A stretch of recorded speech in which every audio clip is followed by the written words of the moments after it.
Post-Brexit bureaucratic chaos leaves tons of British fish rotting in French ports. Tons of British fish are rotting in French ports because of a post-Brexit brick wall of bureaucracy.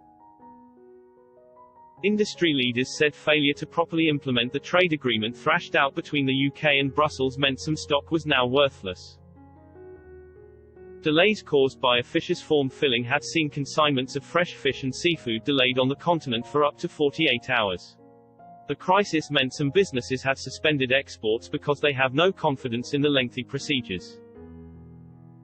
The National Federation of Fishermen's Organisations (NFFO) said, the first consignments of the year from Cornwall hit a brick wall of bureaucracy, and similar problems are being faced in relation to prawns exported from North Shields and with direct landings into Holland. One consignment of fish has been delayed by 48 hours with attendant loss of quality. Donna Fordyce, chief executive at Seafood Scotland, said, "It's a perfect storm for exporters. Weakened by COVID-19 and the closure of the French border before Christmas, the end of the Brexit transition period has unleashed layer upon layer of administrative problems, resulting in queues, border refusals and utter confusion." Days after the UK and EU signed a trade and cooperation agreement on Christmas Eve, British fishermen said a regulatory bottleneck had caused delays in perishable stock reaching destinations. They revealed that crates of langoustines, scallops, oysters, lobsters and mussels had been left on the dockside. The NFFO said, "There is no reason to believe the current difficulties won't be resolved. The question is when and at what cost."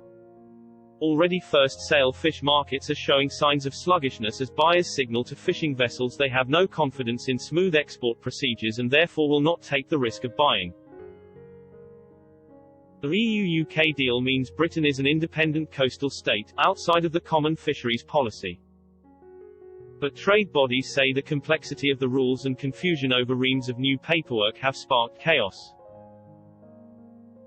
British fishermen are required to fill out forms including a European health certificate, to prove their catch meets regulatory standards.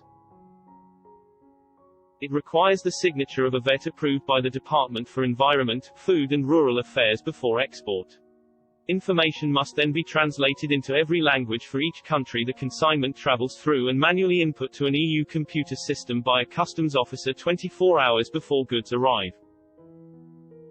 On top of this, IT problems in Boulogne in recent days means documentation could not be quickly processed, leading to seafood trucks being held up at customs points.